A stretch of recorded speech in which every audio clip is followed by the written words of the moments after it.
बोलो बोलो श्री चिंतामणि पार्श्वनाथ भगवान की जय। श्री महावीर स्वामी भगवान की जय। मंगलाचरण प्रार्थना કરી લેશું।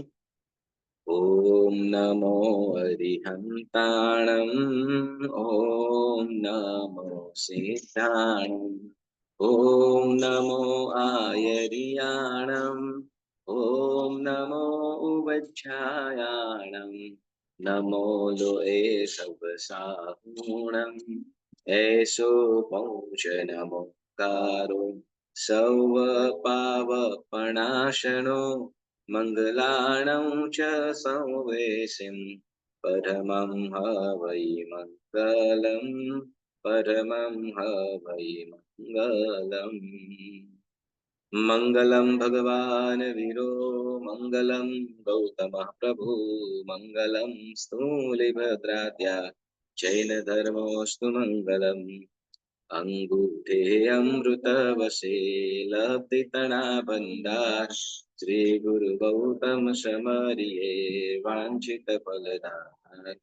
अज्ञानतिमिरान्धानां ज्ञानाञ्जनं शलाकया नेत्रमुन्मीलितं येन तस्मै श्रीगुरवे नमः। तस्मै श्रीगुरवे नमः। बोलो श्री महावीर स्वामी भगवान की जय। सरस। ચાલો આપણે ગાથા નંબર 52મી સ્વાધ્યાય પ્રથમ કર્મગ્રંથ રચયિતા દેવેન્દ્ર સુરેશ્વરજી મહારાજ સાહેબના ચરણમાં આપણે વંદના કરીએ અને જે કર્મ પ્રકૃતિ આપણને સમજાવે છે, શીખવાડે છે અદ્ભુત કક્ષાનું, કે જે આપણા જીવનની અંદર ખૂબ જ ઉપયોગી, જેમાં આપણે છેલ્લું કર્મ 8 કર્મમાંનું 8મું કર્મ કયું છે? અંતરાય કર્મ, બરાબર ને? જ્ઞાનાવર્ણ્ય, દર્શનાવર્ણ્ય, વેદનીય, મોહનીય, આયુષ્ય, નામ, ગોત્ર અને અંતરાય, એમ 8 પ્રકારના કર્મ કીધા. એમાં આપણે અંતરાય કર્મની આપણે વાત ચાલે છે, બરાબર ને? તો અંતરાય કર્મના 5 ભેદ કીધા, બરાબર? દાનાંતરાય, લાભાંતરાય, ભોગાંતરાય, ઉપભોગાંતરાય અને વીર્યાંતરાય, બરાબર? તો એમાં દાનાંતરાય માટે શું કીધું? તો કે દાનાંતરાય કર્મ, તો કે ટૂંકમાં આપણે જોઈ લઈએ કે જે દાનાંતરાયમાં સામે લેનાર વ્યક્તિ પણ યોગ્ય છે, જે યાચના કરી રહ્યા છે એ વ્યક્તિ પણ યોગ્ય છે, આપણી પાસે છે પણ ખરું, અને બધી જ રીતે અનુકૂળતા હોતે છતે એ વસ્તુ આપણે એને આપી શકીએ નહીં. કઈક રીઝન યાદ આવી જાય કે આમ કરવાનું થશે, ભવિષ્યમાં આમ થશે, તો આમ ગમે તે કોઈ પણ કારણોસર એને આપણે આપી શકીએ નહીં. શેના કારણે? તો કે ત્યાં દાનાંતરાય કર્મ કહેવામાં આવ્યું છે. એવી જ રીતે લાભાંતરાય, બરાબર ને? કે જે ખબર છે દાતા છે, દેનાર વ્યક્તિ દાતા છે, ખૂબ ગુણિયાલ છે, યોગ્ય રીતે માંગવામાં આવી અને નીડ છે, એને પણ ખ્યાલ છે કે આપને જરૂર છે, આપણને જરૂર છે, સામેવાળાને પાસે છે, અને એ સામેવાળા પાસે છે છતાં પણ, અને યોગ્ય રીતે માંગણી પણ કરી, વિવેકપૂર્વક માંગણી પણ કરી, એવી રીતે માંગણી કરતા છતાં પણ એ વસ્તુ ન મળે, બરાબર ને? કારણ કે લાભાંતરાય કર્મ, બરાબર? લાભાંતરાય કર્મના કારણે વસ્તુ મળી શકતી, પ્રાપ્તિ થઈ શકતી નથી. પછી કીધું ભોગાંતરાય, ભોગાંતરાય કર્મ, બરાબર ને? ભોગાંતરાયમાં શું કીધું? તો કે એક વસ્તુ, ભોગાંતરાય અને ઉપભોગાંતરાય 2 પ્રકાર કીધા, પણ એમાં ભોગાંતરાયમાં જે વસ્તુ માત્ર એક વાર ઉપયોગ કરવામાં આવે, માત્ર એક જ વાર ઉપયોગ થઈ શકે, તો એવી વસ્તુઓને એને શું કહેવાય? ભોગ કહેવાય છે. જે વસ્તુ માત્ર એક જ વાર ઉપયોગ થઈ શકે એને શું કહેવાય છે? જેમ પુષ્પમાળા છે, આહાર છે, ભોજન છે, બરાબર? તો આ વસ્તુઓને શું કીધું? બરાબર, તો એ ભોગ વસ્તુ કીધી, બરાબર? હવે અહીંયા કે છે ભોગાંતરાય એટલે શું? દાનાંતરાય, લાભાંતરાય એ શું, અને ભોગાંતરાય અને ઉપભોગાંતરાય એટલે શું, બરાબર? તો એ વસ્તુ આપણે ઉપયોગ જાણીએ કે વસ્તુ આપણી પાસે આવી છે, બરાબર? દાનાંતરાય કે લાભાંતરાય કર્મના ક્ષયક્ષમથી આ વસ્તુ મળી છે, યાદ રાખજો, બરાબર? દાનાંતરાય કે શું કહેવાય? લાભાંતરાય કર્મના કારણે આપણને વસ્તુ પ્રાપ્ત થઈ છે, મહેનતથી કરી, મહેનતથી, બરાબર ને? વસ્તુ કોઈ પણ આપણે પ્રાપ્ત થઈ, ઉપલબ્ધિ થઈ, અને એ વસ્તુ આપણી પાસે છે, આપણી માલિકીની છે, છતાં પણ આપણે એનો ઉપયોગ કરી શકીએ નહીં. બરાબર. કોઈ સુંદર મજાના શું કહેવાય કે ભાઈ દિવાળીનો સમય હતો, સુંદર મજાના મીઠાઈઓ આપી,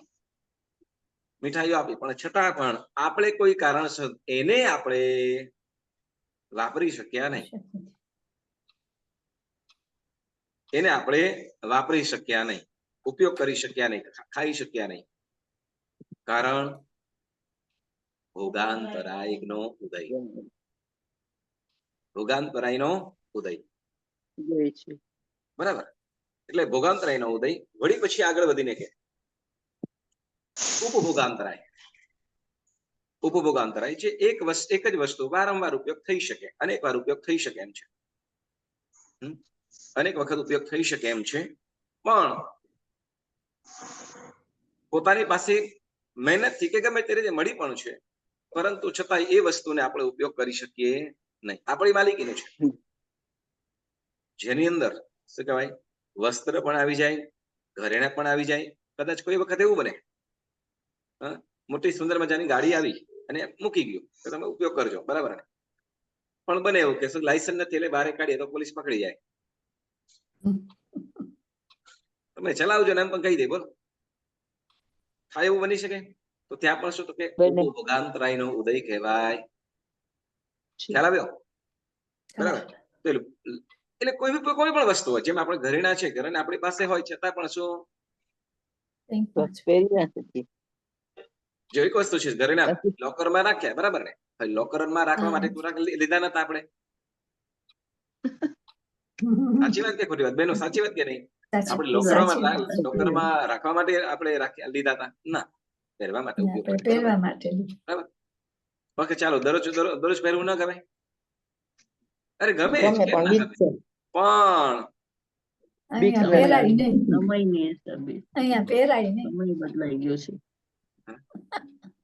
ખબર છે, બરાબર ને, કે ભાઈ લૂંટાય છે હરખા.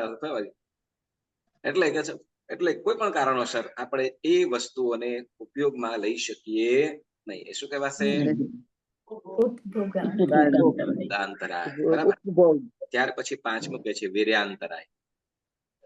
વીર્યાંતરાય એટલે તો કે શરીર નિરોગી હોવા છતાં, નિરોગી છે, સ્વસ્થ છે, બરાબર ને, અને બધી રીતે અનુકૂળતા છે, શારીરિક શક્તિઓ બધી રીતે બરાબર છે, બરાબર, છતાં પણ શું તો કે શરીર વડે જે આપણે સેવાના કાર્ય કરવા જોઈએ, કે એ સેવા અથવા શું તો કે આત્મહિતના કાર્ય કરવા જોઈએ. જેમ કે શરીર નિરોગી હોય, સ્વસ્થ હોય તો શું કે આત્મ સાધના માટે શું તો કે તપ ત્યાગની અંદર જોડાઈ શકે, તપ ત્યાગને જોઈ શકે, અથવા અન્યની સાધુ સાધ્વીજી ભગવંતોની વ્યાવચ માટે, સાધુ સાધ્વીજી ભગવંતો કે એક મતલબ પ્રવચન પ્રસંગ સાથે જે આપણી પાસે શક્તિઓ હોય, શારીરિક મન વચન કાયાથી ત્રણેયની શક્તિ, ઓકે, મન વચન કાયાની ત્રણેયથી શક્તિઓ છે, પરંતુ છતાંય શું કોઈ પ્રમાદના કારણે, આળસના કારણે એ શક્તિનો ઉપયોગ ન કરીએ. અને શું કહેવાશે? વીર્યાંતરાય કરવા. સાધુ સાધ્વીજી ભગવંતોને અત્યારે એવા પણ છે, એટલા બધા પણ સુંદર મજા આરાધકો છે, બરાબર, કે જેઓ સાધુ સાધ્વીજી ભગવંતો સાથે વિહારની અંદર કાયમ રહેતા હોય. કોઈ પણ પ્રકારની કોઈ સામાજિક તત્વોથી સાધુ સાધ્વીજી ભગવંતોને કોઈ પણ પ્રકારની નુકસાન ન પહોંચાડવામાં આવે, બરાબર, કે જેના કારણે એની સેવાની અંદર ઉપસ્થિત રહે. સાધુ સાધ્વીજી ભગવંતો જે ગામની અંદર, નગરની અંદર જાય તો કેટલાક શ્રેષ્ઠીવાદીઓ અને કેટલાક યુવાનો અને શ્રાવિકા બહેનો પણ એની સેવાની અંદર તરત હાજર થઈ જાય, બધી જ રીતે બધી જ સેવા કરે. એ રીતે કોઈ પણ ફંક્શન, કોઈ પણ પ્રસંગ હોય, ધર્મના અનુષ્ઠાન કોઈ પણ પ્રસંગ હોય તો તે પણ એની અંદર પણ પોતે આગળ સ્થાન રહીને, આગળ રહીને બધી જ સેવાઓની અંદર પણ સહયોગ કરે. તો આ પણ જ્યાં જો એક વસ્તુ છે, જ્યાં આપણે દેવગુરુ ભક્તિ તરફ હશે તો એ આપણને શું તો કે કર્મ નિર્જરાવાનું કાર્ય કરશે. જ્યાં દેવગુરુ ભક્તિનું કાર્ય હશે, કે ચતુર્વેદ સંઘનું કે તીર્થનું કાર્ય હશે, અને એની અંદર આપણે જે સેવા કરતા હોઈશું તો એ સેવા એ આપણું કાર્ય પણ કેવું થશે તો કે કર્મ નિર્જરાનું કાર્ય થશે. પરંતુ આવું સુંદર કાર્ય હોવા છતાં, બરાબર ને, સુંદર કાર્યો છે, શરીરથી સશક્ત છે, કોઈ પણ પ્રકારની રોગ નથી, બીમારી નથી, છતાં પણ આળસ કે પ્રમાદના કારણે કોઈ બહાનું કાઢીને મારી તો આમ છે આમ કરીને ગાળીઓ કાઢી લે, તો ત્યાં સમજવાનું શું કે ભયંકર વીર્યાંતરાય કર્મનો ઉદય છે. આ વસ્તુ સમજી લેવા. બરાબર. ચાલો તો હવે તમને ટકોર કરી દઉં. બરાબર. આજથી ખ્યાલ છે ને, આજથી 9 દિવસ સુધી, એટલે 21 થી 29 સુધી, 21 થી 29 સુધી આપણે જીનું શાસનના સકળ સંઘોની અંદર, મારા ગામની અંદર પણ થઈ રહ્યું છે પુણ્યશાળીઓ. સાવ નાનું ગામડું છે, કોઈક વખત એ બાજુ જવાનું થાય તો તમે ચોક્કસ જાજો. તો ત્યાં પણ આંબિલની આરાધના થવાની છે. બોલો, નાના નાના બાળકોને મોટાઓ પણ કરશે. શેના માટે? તો કે તીર્થ ભક્તિ. ગુરુ મહાત્માની પૂજ્ય હેમવલ્લભ સુરેશ્વરજી મહારાજ સાહેબની એ તપસ્યાની અનુમોદનાર્થે, એ તપસ્યાના અનુમોદનાર્થે આ મોટું કાર્ય થશે.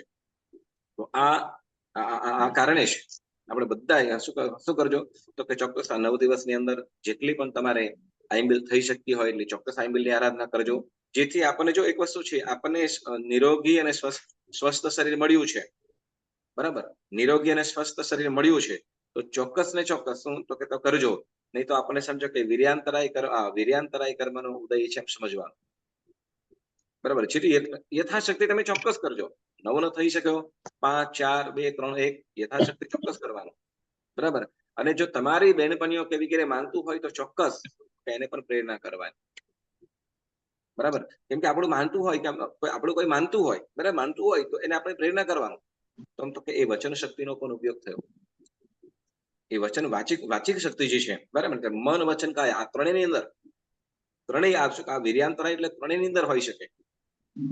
બરાબર. વીર્યાંતરાયનો મન વચન કાયા એટલે ત્રણેયની શક્તિનો ઉપયોગ કરવાનો છે. બરાબર. ચાલો તો એવી રીતે દાનાંતરાય, લાભાંતરાય, ભોગાંતરાય, ઉપભોગાંતરાય અને વીર્યાંતરાય કરવા, આ 5ની આપણે વાત કરી. બરાબર ને? હવે શું કે છે, આ પાંચેય અંતરાયો કર્મ ઉદયમાં આવવાથી પેજ નંબર 179 જૂની પુસ્તકની અંદર, નવીમાં 168 નવી પુસ્તકની અંદર, તો એમાં જે 5 અંતરાયો પછી જે પેરેગ્રાફ છે એ આપણે વાંચી રહ્યા છીએ, પઠન કરી રહ્યા છીએ.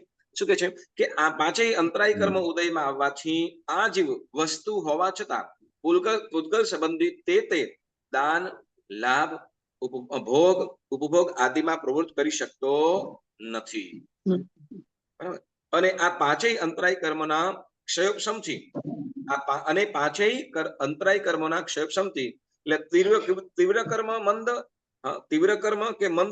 કર્મ મંદ થઈને ઉદયમાં આવવાથી, તીવ્ર એટલે શું? અંતરાય કર્મ કેવું? તીવ્ર. પણ હવે એ તીવ્ર શું? તો કે મંદ થઈને ઉદયમાં આવવાથી, તો કે પૂતગલ સંબંધી એટલે તો કે વસ્તુઓ વગેરે છે. બરાબર. વસ્તુ વગેરે છે તે દાન, લાભાદી પ્રવૃત્તિઓમાં આ જે વ્યવહારથી પ્રવૃત્તિઓ કરી શકે છે. એટલે શું? તો કે વ્યવહારથી એટલે એવું ત્યાગની ભાવના એવું તેવું ન હોય, હાલો ભાઈ આપો, એનું થાય આપો બસ. એટલે જે અન્ય ધર્મની અંદર આપણે જોવામાં આવે એ શું છે કે એ લોકો પણ શું કરતા હોય કે દાન વગેરે કરતા હોય, પણ એ લોકોનો ત્યાગ ભાવ ન હોય. ચાલો ભૂખ્યાને ભોજન તો આપો બસ. એટલે એને એ આશય હોય કે ચાલો મારો આ ત્યાગ થાય, એ ભાવ ન હોય. બરાબર. એટલે કે છે કે તીવ્ર કર્મ મંદ થઈને ઉદયમાં આવે તો શું કે પૂતગલ સંબંધી એટલે કે દાન, લાભ, ભોગ, ઉપભોગ અને વીર્ય. બરાબર. આ વ્યવહારથી શું કહેવાય? વ્યવહારથી પ્રવૃત્તિઓ કરી શકે છે. એટલે વ્યવહારથી કરે. બરાબર. આપણે કહીએ, બરાબર, આપણે પણ ત્યાગની ભાવના ન હોય તો દાન, લાભ, ઉપભોગ આદિમાં જોડાઈ શકે છે. એટલે ભાવ ન હોય. બરાબર. કે ચાલો હું ત્યાગ કરું નહીં. આપણે જે કોઈ પણ વસ્તુ, જો એક વસ્તુ છે, આપણે કદાચ તમને ખ્યાલ છે ફળ પૂજા કરીએ, બરાબર ને? અક્ષત પૂજા, નૈવેદ્ય પૂજા, ફળ પૂજા, આ 3 પૂજાઓ કરીએ છીએ. બરાબર. હવે આ જ વસ્તુ બીજા અજૈનોની અંદર પણ થતું હોય. અત્યારે થોડા સમય પહેલા કોઈ અન્ય મંદિરોની અંદર અન્નકોટ હોય, કાંઈ ખ્યાલ છે? બધાય પ્રકારની મીઠાઈ નૈવેદ્ય વગેરે કરવામાં આવે, બરાબર ને? એ રાખવામાં આવે, પછી ઉપયોગ થયા પછી શું કરવામાં આવે? એ અન્નકોટ પૂરું થયું, એ દિવસ પૂરો થયો પછી એટલે એ લોકો વાપરે, બરાબર ને? જ્યારે આપણે અહીં જે પણ પ્રવૃત્તિ કરીએ છીએ, આપણે અહીંયા અક્ષત નૈવેદ્ય ફળ વગેરે કરીએ છીએ, તો એ આપણે પાછું ક્યારે પણ લઈએ નહીં, ક્યારે પણ ભૂલથી પણ વપરાય નહીં. કેમ? તો કે ત્યાં ત્યાગ ભાવથી છોડવામાં આવે છે. શું? ત્યાગ ભાવથી છોડવામાં આવે છે. એ જ પ્રમાણે આપણે જે પણ દાન વગેરે કરીએ છીએ, બરાબર ને? તો દાન વગેરે બરાબર દાન કરીએ કે કોઈ જે પણ દિન દુખી વગેરે નહીં, તો એ કહેવાય તો કે ત્યાગ ભાવથી કરવાનું છે. કેવું? ત્યાગ ભાવથી. હવે એક વખત જેમ શું કહેવાય આપી દીધું હોય, બરાબર ને? પછી ઓલો કદાચ એમ કેતું હોય કે હા તમે શું કહેવાય કે આ તમે આપ્યું ને તમે તમારો થેન્ક યુ, ના ના મેં થેન્ક યુ ના કહેવાનું હોય. આવું બોલીએ કે નહીં? કેમ? તો કે આપણે ત્યાં તે વખત ત્યાગ ભાવથી આપેલું છે, બરાબર? ત્યાગ ભાવથી આપ્યું હોય એટલે ત્યાં શું તો કે ત્યાં ત્યાગ ભાવથી આપવામાં આવે તો એનો લાભ શું? એ વસ્તુ પ્રત્યેનો આપણો મમત્વ ભાવ, મૂર્છા ભાવ, બરાબર?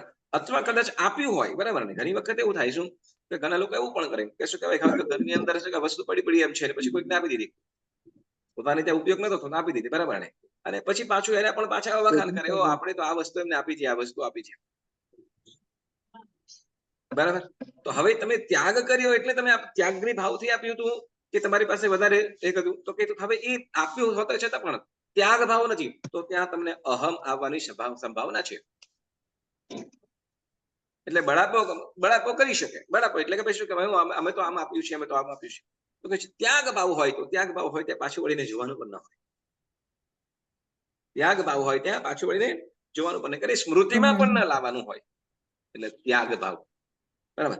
પણ એમ કે છે જો અહીંયા દાન, લાભ, ભોગ, ઉપભોગ વગેરે જેમ આ 3 અને અવ્રિય, આ 5 વસ્તુ, બરાબર? આ 5 વસ્તુ કેવું તો કે જો મન તીવ્ર કર્મ હોય, બરાબર ને? અંતરાય કર્મ તીવ્ર અને એ મંદ થયું, બરાબર? તીવ્ર હતું, મંદ થયું, તો કે મંદ થવાના કારણે શું થાય છે? તો કે હવે જે બાહ્ય વસ્તુઓ છે, દ્રવ્ય વસ્તુઓ છે, એનો શું કરશે? તો કે વસ્તુઓ આપશે, બરાબર? આપશે ત્યાગ ભાવથી, બસ એને સારું થાય. અથવા એનું જેમ આપણે શું કહેવાય ઓલું એક કહેવામાં આવે જન સેવા પ્રભુ સેવા, એવું સૂત્ર કે સૂત્ર એટલે કે અજયનોની અંદર જન સેવા પ્રભુ સેવા, એ લોકોને શું કહેવાય, લોકોને જે ગરીબો છે બિચારા, એ લોકોને આપો, એ લોકોનું પણ પેટ ઠારો વગેરે. હા, અનુકંપા દાન બરાબર છે, બરાબર? પણ અનુકંપા દાન વગેરે કરાતું હોય તો એની અંદર પણ શું કે પછી પાછો એવો ભાવ આવતો હોય, વિચારો આવતા હોય કે ના આપણે આમ જમાડ્યા હતા આ લોકોને, તો એ ત્યાગ ભાવની હતું. તો હવે ત્યાગ ભાવથી કરવામાં આવતું હોય તો તે વખતે એને પાછી સ્મૃતિમાં પણ લેવાનું નહીં, બરાબર? એટલે તીવ્ર કર્મ મંદ થઈને ઉદયમાં આવે તો બાહ્ય વ્યવહારથી પ્રવૃત્તિઓ કરે, પણ ત્યાગની ભાવ હોય, ત્યાગનો ભાવ ન હોય. તમને બેસે છે આ વાત? બરાબર? બાહ્ય પ્રવૃત્તિઓ કરે, બરાબર? એટલે દાન વગેરે આપે, અન્ન પાણી ભોજન વગેરે કદાચ પૈસા બધું આપે, પરંતુ એનો ત્યાગ ભાવ ન હોય, બરાબર? એટલે બાહ્ય પ્રવૃત્તિઓ થાય છે, અભ્યંતર તરફ નહીં. એટલે કે છે એટલે આની અંદર જોડાઈ શકે છે. હવે શું કે છે? હવે જો આગળ વધીને પરંતુ જ્યારે આ 5 અંતરાય કર્મનો સર્વથા ક્ષય થાય છે ત્યારે 13મા ગુણઠાણાથી આ 5 લબ્ધિઓ સંપૂર્ણપણે પ્રગટ થાય છે.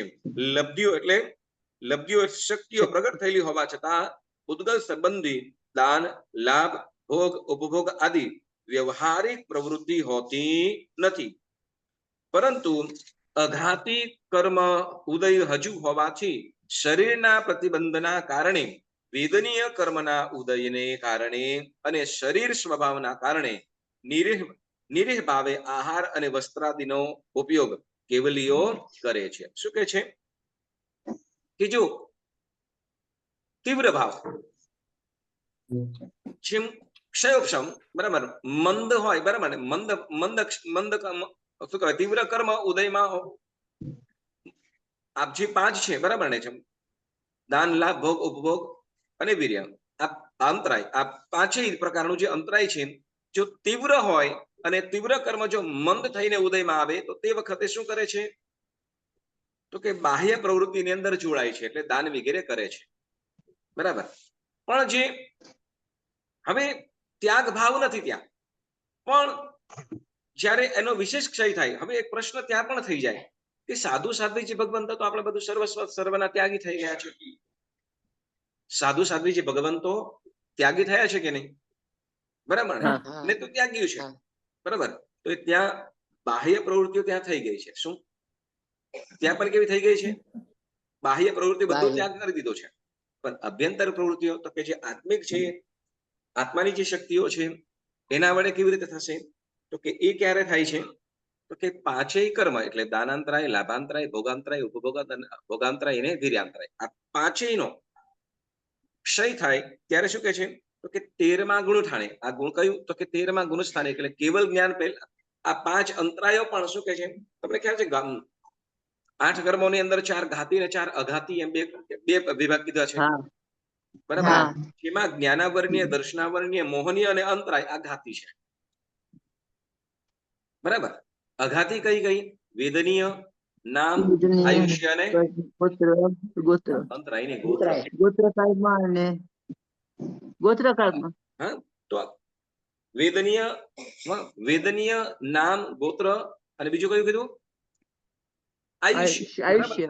આ 4 અઘાતી છે. બરાબર. તો આ 4 અઘાતી કીધી, તો 4 અઘાતી કીધી ને, તો હવે એની અંદર આ 5 ઘાતીની અંદર અંતરાય છે, એ પણ એનો પણ ક્ષય થઈ જાય, એટલે 4 ઘાતીનો ક્ષય થવાથી કેવલ જ્ઞાનની પ્રાપ્તિ થાય. કેવલ જ્ઞાન આવે પહેલા આ ચારે ઘાતી છે એને નીકળવું જ પડે. હવે એ નીકળે એટલે અંતરાય પર સાથે નીકળી ગયો. બરાબર ને? એટલે શું કે છે? તો કે હવે તો કે આત્માની સંપૂર્ણ જે શક્તિઓ છે પ્રગટીકરણ થયું છે. આત્મિક શક્તિઓ બધી જ પ્રગટ થઈ છે. કદાચ પ્રશ્ન એમ પણ થાય, એમ પણ પ્રશ્ન થવો જોઈએ કે તીર્થંકર પરમાત્માને તો હવે સંપૂર્ણ રીતે શું કરી રહ્યા છે? તો કે અંતરાય કર્મનો ક્ષય થઈ ગયો છે, તો હવે તો બધાને દાન વગેરે આપવું જોઈએ કે નહીં? ભગવાન પાસે કઈ ના હોય. ભગવાન પાસે કઈ નથી. ઇન્દ્ર કરતા જે રિદ્ધિ સિદ્ધિ એ તીર્થંકર પરમાત્મા પાસે છે. તે વખતે જેમ કીધું કે બાહ્ય પ્રવૃત્તિનો જે ત્યાગ છે, બરાબર ને, તો એ તો પહેલાથી ત્યાગ કરી દીધું છે. તો કે હવે તો કે જે આ વીર્યાંતરાય કર્મના કારણે, અંતરાય કર્મના કારણે જે આપણી આત્મિક શક્તિઓ રોકાતી હતી, એ બધી જ આત્મિક શક્તિઓ શું થઈ જાય છે? ખીલી જાય છે. અને બધું જ પરમાત્મા કરી રહ્યા છે, બાહ્ય પ્રવૃત્તિ નથી. હવે તે વખતે શું કરશે પરમાત્મા? ચાલો આપણે કદાચ કોઈને દાન દેવું હશે તો તે વખતે આપણે શારીરિક ક્રિયા કરવી પડશે ને? શારીરિક ક્રિયા કહીશું ને? બરાબર. તો કે તીર્થંકર પરમાત્મા પાસે હવે શારીરિક ક્રિયા કોઈ નથી. શારીરિક એટલે દાન, લાભ, ભોગ ઉપભોગ વગેરેની અંદર એ વસ્તુઓ છે, તેમાં પરમાત્મા કઈ પણ ન કરે. કેમ? તો કે દાનંતરાય હતું. બરાબર. હવે દાન દઈ રહ્યા છે. બરાબર. સર્વ જીવોને અભય દાન પણ છે. સર્વ જીવોને અભય દાન દઈ દીધું છે. બરાબર. એટલે પાંચેય પ્રકારના દાન પરમાત્મા તો કરી જ રહ્યા છે. પરમાત્મા જે ઉપદેશ મળે એટલે પોતાની સર્વ ત્યાં હવે અંતરાય કર્મનો સંપૂર્ણ ક્ષય થઈ ગયો છે. એટલે બાહ્ય પ્રવૃત્તિ ન હોવા છતાં પણ જે આત્મિક જે શક્તિઓ છે, આત્મિક શક્તિઓ વડે પરમાત્મા શું કરી રહ્યા છે? દેશના દઈ રહ્યા છે.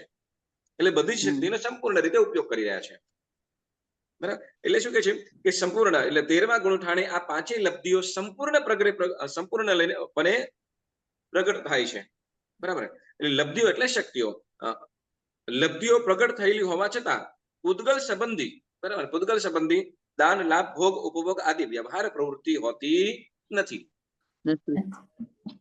એ પ્રવૃત્તિ એમને પરમાત્માને હોય નહીં. પરંતુ એટલે કે શું?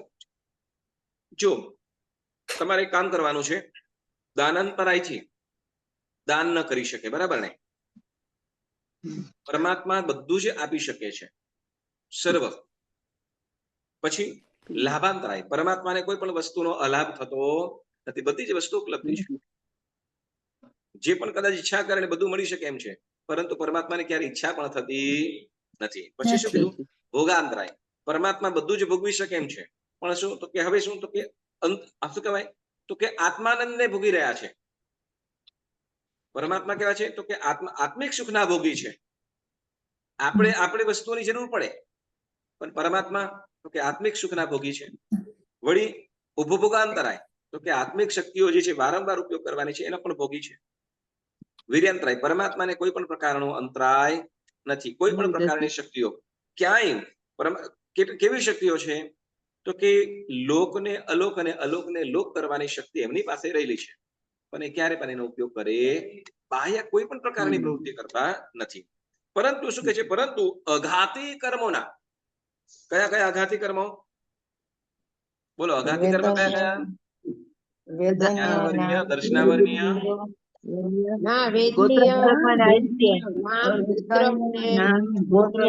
વેદનીય, નામ, ગોત્ર અને આયુષ્ય. બરાબર. આ છે ઉદય હોવાથી, આ ઉદય હોવાથી શરીરના પ્રતિબંધને કારણે, બરાબર, શરીરના પ્રતિબંધ, કેમ કે શું કહેવાય આત્મા તો એકદમ આત્મા તો હવે અનંત આત્માની અંદર રાચી છે, આત્મિક સુખની અંદર રાચી રહ્યો છે, પણ શરીરનું બંધન તો ખરું કે નહીં? કે જે શરીર સાથેનો સંબંધ છે અયોગી નથી થયો. બરાબર. એટલે શરીરના પ્રતિબંધના કારણે, વેદનીય કર્મના ઉદયને કારણે, બરાબર, શરીરનો પ્રતિબંધ વેદનીય કર્મના ઉદયના કારણે અને શરીર સ્વભાવના કારણે, બરાબર, શરીર સ્વભાવ, બરાબર, શરીર આમ થાય ભગવાન ઊંઘે કે ના ઊંઘે? ભગવાન સુવે કે ના સુવે?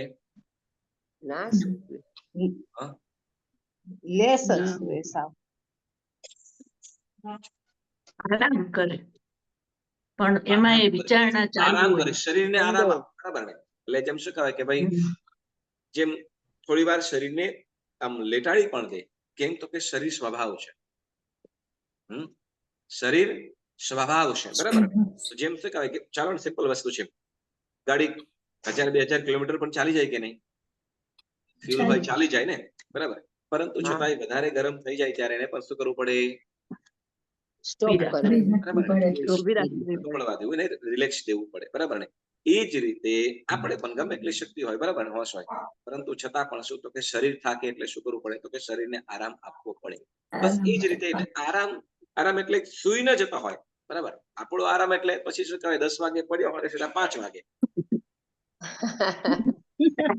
એવું પરમાત્માને ન હોય. હા, પરમાત્મા શરીરને આરામ આપે, શરીરને આરામ આપે. એટલે પ્રતિબંધના કારણે અને શું કીધું કે વેદનીય કર્મના ઉદયના કારણે અને શરીર સ્વભાવના કારણે નિરીહ ભાવે એટલે તો કે કોઈ પણ પ્રકારનો ભાવ પરમાત્માને એ જે આહાર લેતા હોય એમાં કોઈ પણ પ્રકારનો આસક્ત ભાવ હોય નહીં. એમને કોઈ પણ પ્રકારનો એમને ભાવ આહાર કરું કે એમાં કોઈ પણ પ્રકારનો ભાવ ન હોય. એટલે નિરીહ ભાવે આહાર અને વસ્ત્રાદિનો ઉપયોગ કેવલી નિરીહ ભાવે આહાર અને વસ્ત્રાદિ એટલે કેવલી ભગવંતો હોય તો એમને પણ વ્યવહારના કારણે શું કરવું પડે? તો કે વસ્ત્ર આદિનું ધારણ કરે. બરાબર. એટલે વસ્ત્ર ઉપર સહેજ પણ પ્રકારનું મમત્વ ના હોય, બરાબર, એટલે ઉપયોગ કરે. પરંતુ વાસ્તવિકપણે તો તે અવસ્થામાં જીવ પોતાના ગુણમાં જ આ લબ્ધિનો ઉપયોગ કરે છે. એટલે આ જે ઉપયોગ કરતા હોય પોતાની લબ્ધિનો ઉપયોગ શેમાં કરે છે? તો કે પોતાના ગુણોમાં જ, બરાબર, પોતાના ગુણોમાં જ ઉપયોગ કરે છે. બરાબર. હવે જેમ શું કહેવાય કે ભાઈ તીર્થંકર પરમાત્મા હોય તો વસ્ત્રનો ઉપયોગ ન કરે. દેવ દૃશ્ય મૂક્યું હોય રે તો રે, બાકી કાંઈ નહીં. બરાબર. અને કેવલી ભગવંતો છે તો એમને પણ, કેમ કે તીર્થંકર પરમાત્માને છે ને અતિશય હોય. સાંભળજો, તીર્થંકર પરમાત્માનો અતિશય હોય એટલે એમનું આખું શરીર કદાચ દેખાય અથવા ન પણ દેખાય. બરાબર. એમની એ રીતે એમની એ ચર્યા એ પ્રમાણની હોય. બરાબર. જ્યારે કેવલી ભગવંતો હોય તો કેવલી ભગવંતો આપણી જેમ જ ખાસ વિતરાગ અવસ્થાને પામ્યા છે. એટલે એમના કોઈ એવા અતિશય વિગરે ન હોય. એટલે એ વ્યવહારથી વસ્ત્ર વિગરે ધારણ કરે, પણ એમાં કોઈ પણ પ્રકારનો આસક્ત ભાવ ન હોય, સહેજ પણ મમત્વ ન હોય, અંશ માત્ર પણ નહીં. એટલે કે નિરીહ ભાવે એમ કીધું. નિરીહ ભાવ એટલે નિર્મમત્વ ભાવ. બરાબર. તો એટલે પોતાના ગુણોમાં પોતાના ગુણોમાં જ આ લબ્ધિઓનો ઉપયોગ કરે છે. બરાબર. જે આ ઉપયોગ છે શેમાં? તો કે પોતાના ગુણોમાં ઉપયોગ કરે. અને સિદ્ધાવસ્થામાં તો શરીરનો આ પ્રતિબંધ પણ ન હોવાથી પૂર્ણપણે સ્વગુણ રમણતામાં જ આ લબ્ધિનો ઉપયોગ આત્મા કરે છે. કેમ કે હવે સિદ્ધ અવસ્થા થઈ ગયા તો સિદ્ધ સ્થિતિની અંદર ત્યાં શરીર પણ નથી, તો હવે સિદ્ધ ભગવાન તો ત્યાં કરે શું? ત્યાં શું કરે પછી? પ્રશ્ન ન થાય આપણને, ભાઈ શું કહેવાય, સિદ્ધ શિલાની અંદર પહોંચી તો ગયા, પહોંચી તો ગયા, પણ નહીં ત્યાં કઈ જોવાનું મળે, ના બગીચો મળે, ના માર્કેટ મળે પુષ્પાબેન. હે સ્વસ્વભાવમાં હોય ને, ના, પોતાના શું કહેવાય, સ્વભાવમાં. આમ કહે ને રક્ષાબેન, શું કહેવાય, કેમ ચાલો રક્ષા રસોડામાં જઈને તરીકે. થોડો ટાઈમ પાસ પણ કરી લઈએ, બરાબર. ત્યાંથી કંટાળ્યા, ચાલો ચાલો રસોઈ સામાન લઈને બેસી જઈએ થોડી વાર, અને કદાચ એમ પણ કંટાળીએ તો થોડાક પતિ જોડે બાજી લઈએ. આમાંથી કાંઈ જ નહીં ત્યાં, બોલો હવે તો પછી ત્યાં કરવાનું શું? દ્રષ્ટા એ તરીકે. લોકો આત્મામાં જ લીન હોય ને. આત્મામાં લીન હોય. આત્મા એટલે આત્મિક ગુણોની અંદર લીન હોય છે, બરાબર. આત્મિક હા. ગુણોમાં જ લીન હોય છે, બરાબર ને. આ છે ને આત્મિક ગુણોની અંદર લીન થવા માટેનું આ લીન થયો હોય છે. કોણ? તો કે સિદ્ધ ભગવંતો. એમ કહેવાય ને, એ ઘણી વખતે કેટલાક પુણ્યશાળીઓ, તમને ખબર છે, દેરાસરમાં જઈએ, બરાબર ને. દેરાસરમાં જઈએ, દેરાસરમાં પ્રભુ સમક્ષ આપણે બેસવું હોય, કેટલો સમય બેસીએ? પછી ત્યાં જઈને કરવાનું શું? અમારે શું બેઠા જ રહેવાનું? ઘણી વખતે આવા ઉપાધિ થતી હોય, બરાબર ને, કે અમારે બેઠા જ રહેવાનું. બધા તો આમ કરતા કઈક ને કઈક બેઠા રહેવાનું. અરે બેઠવા એટલે તે વખતે પરમાત્મા સન્મુખ જોઈને, પરમાત્માનું આલંબન લઈને પોતાના આત્મિક ગુણો તરફ વળવાનો પ્રયત્ન કરવાનો છે. પણ એનાથી તો આપણે કોશો માઇલો દૂર છીએ. એ લોકો પરમાત્માને જોઈને આ ભાવવાહી સ્તવનો છે ને, એ સ્તવન સાથે પરમાત્માની સામે જોઈને બેસો ને, તો આપણે આત્મિક ગુણો તરફ કઈક દ્રષ્ટિ વળે, બરાબર. પણ આપણે સ્તવન પણ એવું ગાઈએ, કેમ એવો રાડો નાખીએ જેથી કે શું તો કે આપણે તો પોતાના ભાવની અંદર રહીએ ને રહીએ, બાજુવાળો હોય એ ભાવથી દૂર થાય.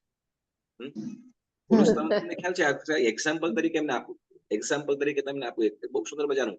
શુનો શાંતિ જીનંદ સૌભાગી, હું તો થયો છું તુમ ગુણ રાગી, તુમે નિરાગી ગુણ ભગવંત, ચોતા કિંમત મળશે તંત. હું તો ક્રોધ કષાયનો ભર્યો, તું તો ઉપશમ રસનો દરિયો, હું અજ્ઞાને આવર્યો, તું તો કેવલ કમલાવર્યો. પરમાત્માને જોઈને એક એક જે સ્તવનો કીધા ને, આ પદોની અંદર પરમાત્માના ગુણો કીધા, એના તરફ જો વળીએ ને, કેવું સુંદર મજાને કે પરમાત્મા તું તો વિતરાગી, તમે નિરાગી થઈ ગયા ને હું પરમાત્માને જોઈને પરમાત્મા તમે વિતરાગી થઈ ગયા, રાગને દૂર કરી દીધો. અને ત્યાં હજી તો આપણે સાથીઓ કર્યો, સાથીઓ બરાબર ન થયો, એના પ્રત્યેનો પણ રાગ છે કે નહીં? એટલે કે પરમાત્મા સાથે એકાકાર થવાનું, એટલે આ ક્યારે થઈ શકીએ? તો કે એકાંતે થઈએ ને, પરમાત્મા સમક્ષ નજર રાખીને બેસીએ ત્યારે, બરાબર. અને આપણું થાય, પૂજા બધું થઈ જાય, બરાબર. એમાં તમે વ્યાધિ નહીં કરો, તમારી સાથે હોય છું, કેમ કે તમારી સાથે તમારું અનુકરણ હું કરું છું તમને જોઈ જોઈને.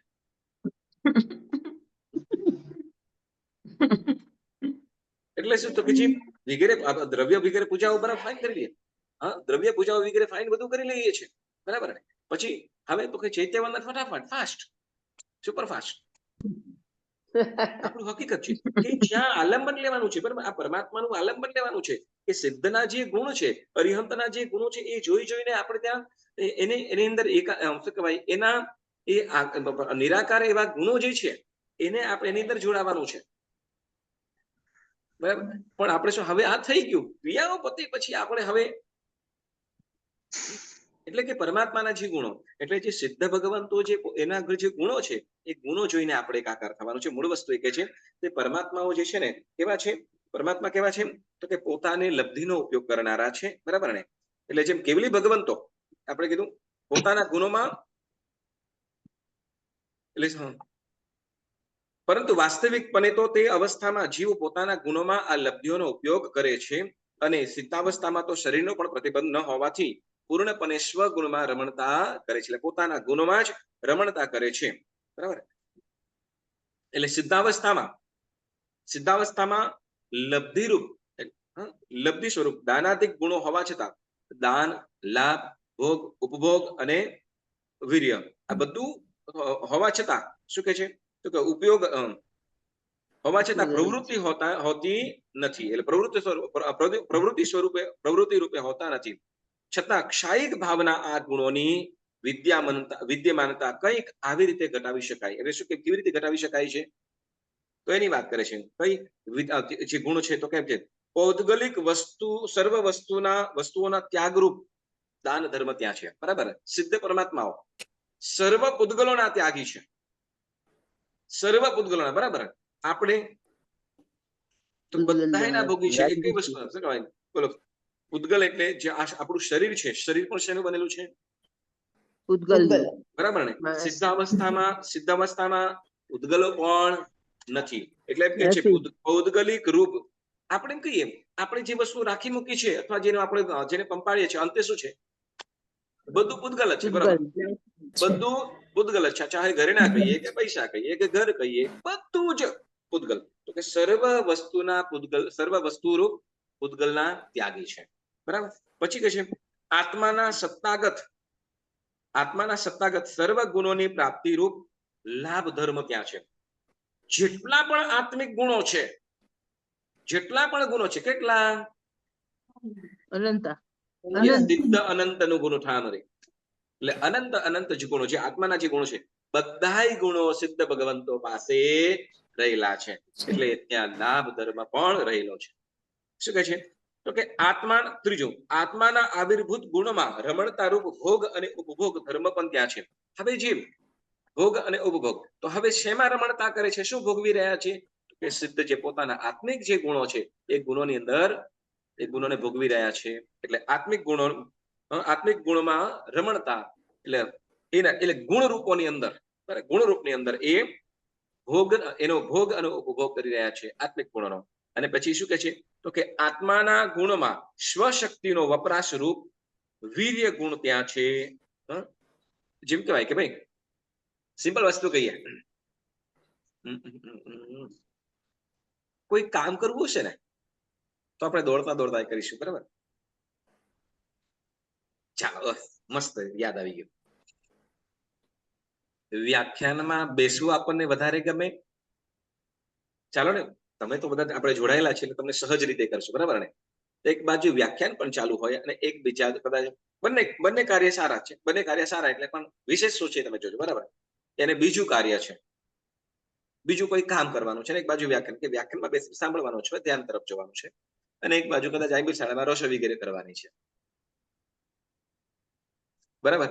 લોકો સામે એટલી વધારે થાય તો ત્યાં તો એકદમ બેઠા રહેવાનું થશે. બરાબર. હવે ત્યાં એક આત્મિક શક્તિ ફોરવવાની છે. બરાબર ને. ત્યાં આત્મિક ગુણની અંદર જવાનું છે અને એક બાજુ બાહ્ય વસ્તુનું શું કહેવાય બધું કામ થાય. બરાબર. છતાં પણ લોકોનું આકર્ષણ ત્યાં રહે. બરાબર. હવે સાંભળજો બધાએ 10 મિનિટ પછી પાછા જોઈન થવાનું છે. થોડી પ્રશ્નોત્તરી કરીશું આપણે અને થોડી ગાથાઓ પર આપણે બોલીશું પ્રશ્નોત્તરી રૂપે. ઓકે કે અત્યારે પૂર્ણ થશે.